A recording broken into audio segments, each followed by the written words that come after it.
இது ஒரு ஆக்டிவிட்டி வீடியோவாக இருக்க போது. ஆக்சுவலாக பொழுது போகலை அப்படின்றதுக்காக இல்லை, நந்திகாவுக்கு அவள் ஸ்கூலில் ப்ராஜெக்ட் கொடுத்ததுனால எங்கள் வீட்டில் சின்னதாக அழகாக குட்டியாக ஒரு கிணறு வெட்டணும். அது முழுக்க முழுக்க பார்த்தீங்கன்னா நந்திகாவே தான் செஞ்சா. அங்கங்கே மட்டும் நான் அவளுக்கு கொஞ்சம் ஹெல்ப் பண்ணேன். ஸோ அந்த கிணறை நாங்கள் எப்படி செஞ்சோம் அப்படின்றத இந்த வீடியோவில் பார்க்கலாம். வாங்க வீடியோக்குள்ளே போகலாம்.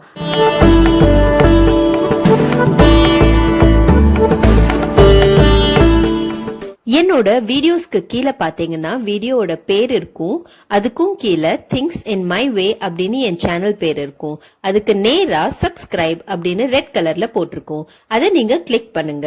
அதை கிளிக் பண்ணதும் பக்கத்திலேயே ஒரு கோவில் மணி மாதிரி பெல் சிம்பிள் வரும். அதை நீங்க கிளிக் பண்ணிட்டு ஆல் அப்படின்ற ஆப்ஷனை நீங்க செலக்ட் பண்ணீங்க அப்படின்னா என் சேனலுக்கு சப்ஸ்கிரைப் பண்ணதும் இல்லாம நான் எப்ப வீடியோஸ் போட்டாலும் உங்களுக்கு நோட்டிபிகேஷன்ஸ் வந்துடும். இப்போ வாங்க நம்ம வீடியோக்குள்ள போலாம். கிணறு வெட்டுறதுக்கு தேவையான ஐட்டம்ஸை பார்த்துடலாம். இந்த மாதிரி ஒரு பழைய பெயிண்ட் டப்பா எங்க வீட்டில் இருந்தது, அதை நான் ஒன்று எடுத்துக்கிட்டேன். அதுக்கப்புறமா நம்ம தைக்கிறதுக்கு மெஷின் எல்லாம் போட்டு யூஸ் பண்ற இந்த ஒரு பாபின், இப்படி ஒரு சின்ன தூக்குவாளி கிணத்துல இருந்து தண்ணி இறைக்கிறதுக்கு, அதுக்கப்புறமா சாப்ஸ்டிக்ஸ், நமக்கு ஒரு 5 சாப்ஸ்டிக்ஸ் தேவைப்படும். சாப்ஸ்டிக்ஸ் எடுத்துக்கலாம். அதுக்கப்புறமா இப்படி ஒரு சரடு கயிறும் எடுத்துக்கலாம். அதுக்கப்புறம் கடைசியா ஃபெவிகால். இதுதான் பேசிக்கா தேவையான ஐட்டம்ஸ். அதுக்கப்புறம் நம்ம டெக்கரேட் பண்றதுக்கு பெயிண்ட், பிரஷ் அதெல்லாம் எடுத்துக்கலாம். முதல்ல நந்திகா என்ன பண்ணா அப்படின்னா பெயிண்ட் டப்பாவோட வெளிப்புறத்தையும் உள்புறத்தையும் இந்த மாதிரி ஒரு பிரவுன் கலர் பெயிண்டால கம்ப்ளீட்டா கவர் பண்ணிக்கிட்டா. உங்களுக்கு எந்த மாதிரி கலர் கொடுக்கணுமோ அந்த மாதிரி கொடுக்கலாம். எப்படி டெக்கரேட் பண்ணுமோ நீங்க அப்படி பண்ணிக்கலாம். செஞ்சுட்டே இருக்கும்போது நாங்க இல்லாம நீங்க மட்டும் பெயிண்ட் பண்ணுவீங்களா அப்படின்னு கொஞ்ச நேரம் தன்வி தலைமை தாங்கிட்டாங்க. அவங்களும் கொஞ்ச நேரம் அப்படியே பெயிண்ட் பண்ணிட்டே இருந்தாங்க.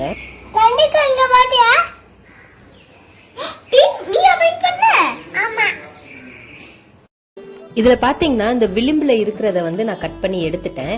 உள்ளேயும் வெளியும் நல்லா பெயிண்ட் அடிச்சாச்சு. இதை கொஞ்ச நேரம் அப்படியே நம்ம காய விட்டுடலாம். இது நல்லா காஞ்சதுக்கு அப்புறமா இந்த பக்கம் லெஃப்ட் சைடும் சரி ரைட் சைடும் சரி 2 சாப்ஸ்டிக்ஸை நம்ம ஃபெவிகால் போட்டு நல்லா ஒட்டிடலாம். அடுத்தபடியா பாபின்ல கயிறை சுத்திடலாம்.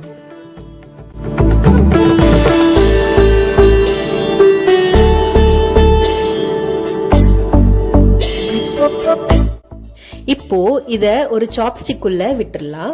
இப்போ நம்ம 2 சைட்லயுமே சாப்ஸ்டிக் ஒட்டி வச்சிருக்கோம். அது மேலேயே கொஞ்சம் ஃபெவிகால போட்டு நம்ம இந்த பாபின்குள்ள விட்ட சாப்ஸ்டிக்கை அது மேல வச்சிடலாம். வச்சு அது நல்லா காயட்டும். நம்ம கிணறு வெட்டுறதுக்காக குழி தோண்டிடலாம்.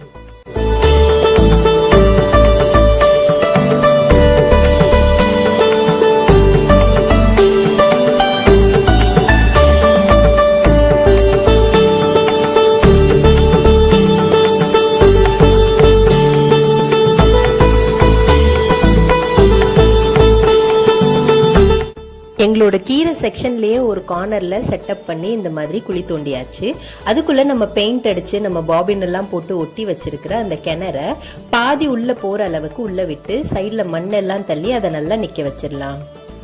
இப்போ பாத்தீங்கன்னா நம்ம கயரோட ஒரு பக்கத்தை இந்த மாதிரி மேல கட்டிக்கிட்டாச்சு.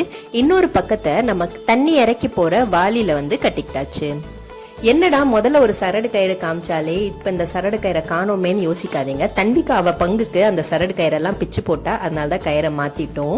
ரொம்ப ரியலிஸ்டிக்கா இருக்கணும் அப்படின்றதுக்காக சின்ன சின்ன செடியை நந்திகா சுத்தி நட்டி வச்சிருக்கா. நந்திகா ஒரு பானை வேணும்னு கேட்டா, அதனால A4 ஷீட்ல வரைஞ்சு அதை நோட் புக் கட்டையில ஒட்டி இப்படி ஷேப்லயே கட் பண்ணி ஒரு குச்சி வச்சு நான் பின்னாடி ஒட்டி வச்சுட்டேன். அதே மாதிரி இறக்கிறதுக்காக ஆள் வேணும்ல, ஸோ இந்த மாதிரி ஒரு லேடியையும் வரைஞ்சு பின்னாடி ஒரு குச்சி அட்டாச் பண்ணி அதை நோட் புக் கட்டையில ஒட்டி ரெடி பண்ணி வச்சிருக்கேன். கிணத்துல இப்போ தண்ணி ஊத்திடலாம்.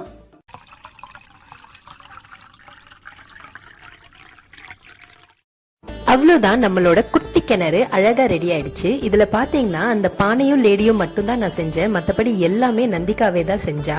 இப்ப இந்த கிணத்துல இருந்து நம்ம தண்ணி இறைச்சிடலாம்.